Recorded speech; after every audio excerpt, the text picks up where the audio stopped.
You can argue that this episode of Fire Force, the main intent is to have this little guy go, woo-hoo. It is possible. Well, yeah, that's what the author wanted to do. The author, Atsushi Okubo, was making sure that your eyes were glued to the screen, and Tamaki was his gorilla glue. Yeah, that's very possible.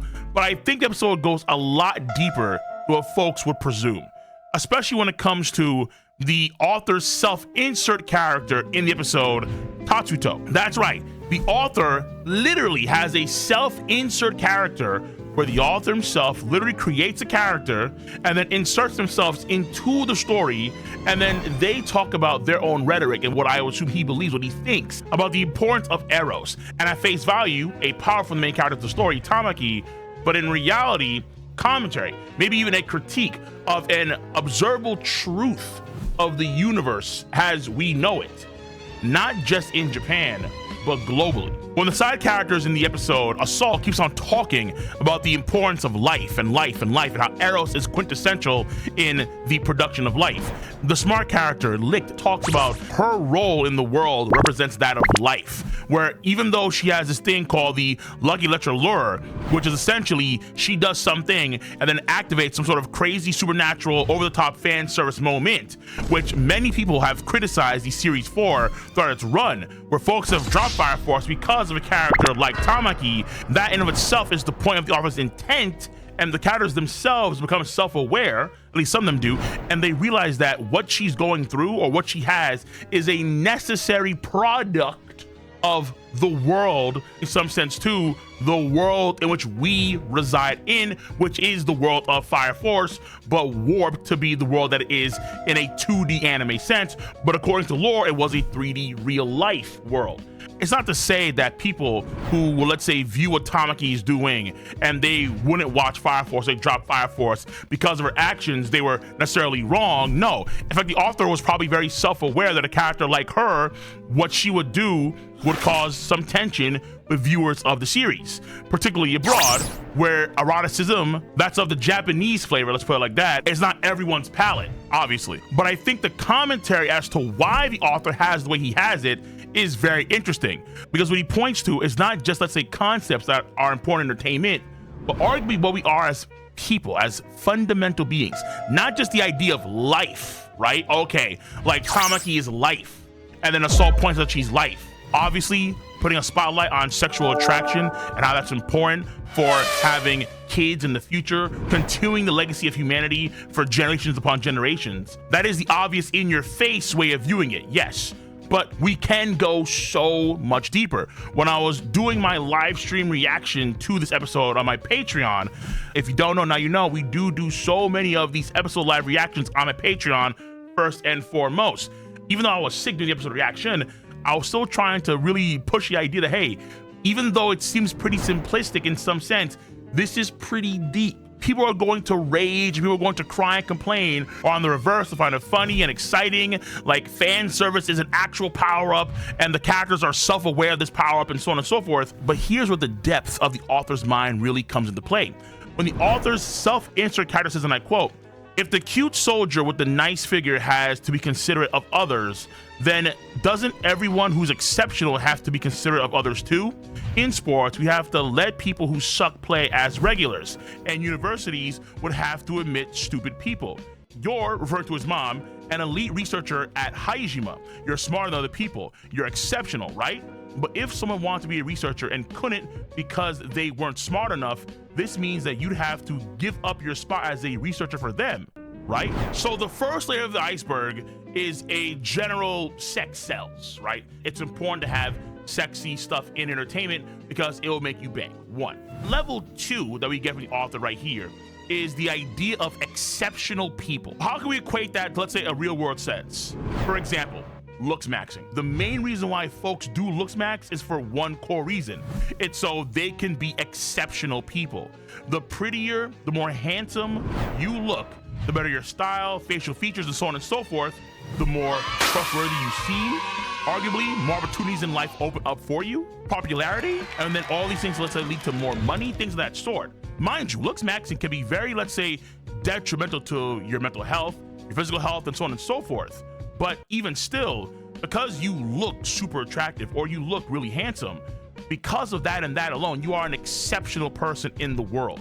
And in the world of Fire Force, you can see how who really shapes the world. It's the exceptional people. The people that are designated as the mob, if you would, in this series, this episode, are also like your average run-of-the-mill people. Now, what that is and who that is, it kind of varies to a degree, because there's levels, there's degrees of influence. Everyone has a degree of influence in the world, whether it be minor or major, but it's very clear that people that are exceptional have major influence on the world, and looks maxing is one of the ways to become more exceptional.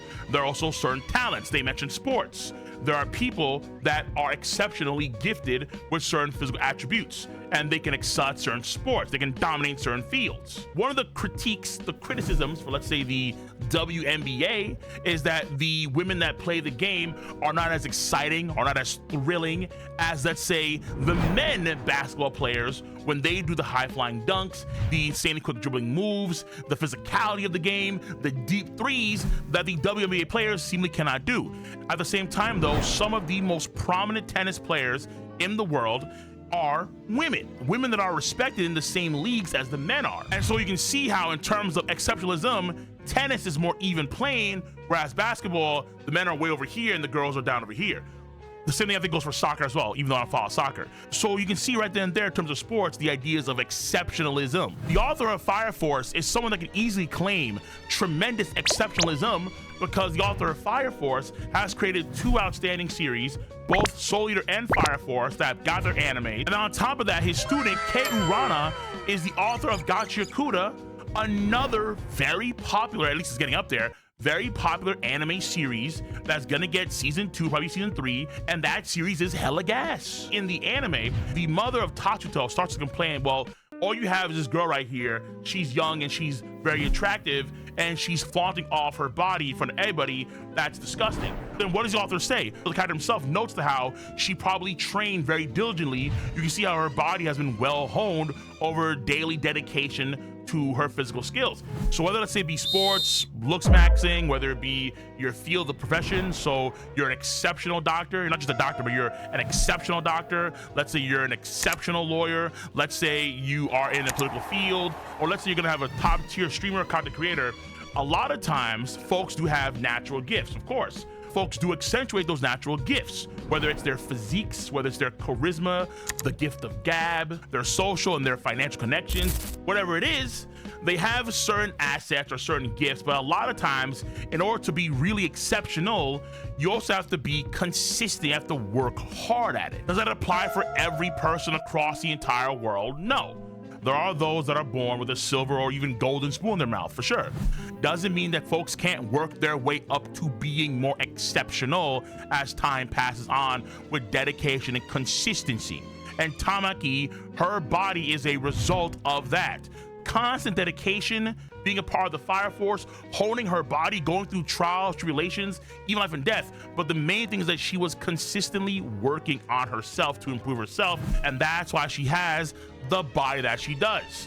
When Tatsuto's mom starts to complain about how I worked hard too, but at the same time, there are folks that don't know how to study at all, and they could be geniuses. There are old sayings and lines about people, like they're geniuses in school, but after college, just in terms of income or connections, they wind up losing out to other people that barely passed high school or even failed out of high school. This is a story that's not new. I think in a roundabout way, the author is tackling this subject too. I would say level 3 of the iceberg.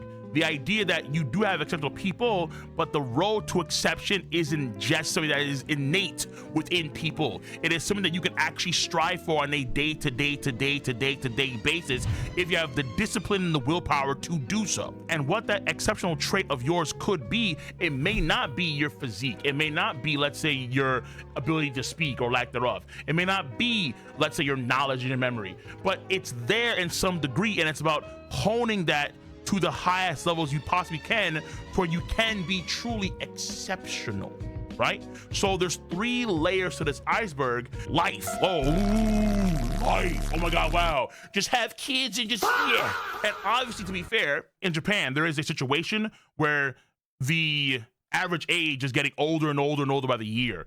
And so people are afraid that there could go into like a real population decline and they could lose their whole identity and culture and so on and so forth. That's very possible. So a lot of anime shows will have these underlying themes of marriage and reproduction, having kids, and they'll try and stimulate the masses, of course, without Five Gum, but through Master Roshi shenanigans. The idea that, you know, entertainment as a large, sex sells, and you can see, I mean, Game of Thrones, ooh, seasons 1 through 4. I mean, sex sold, man. It sold. But Game of Thrones, seasons 1 through 4 or 5, to this day, is still the best content that television ever had to offer.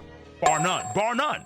Bar none. Nothing else tops it. Nothing else beats it. You can name it, it's losing to Game of Thrones, season 1 through 5. Flat out. But the deeper machinations is where I think the author really starts to shine. Where Fire Force, it does have a lot of depth to it, and it takes a keen eye, even a lazy eye with bad vision, to sometimes see it. The author, I think, cooked. I think really, really cooked. Soul Eater and Fire Force is some of the deepest content in the game, honestly. And this content, this episode, just had to be discussed. Let me know your stance on the subject matter at hand. I'm gonna catch you guys and gals on the flip side.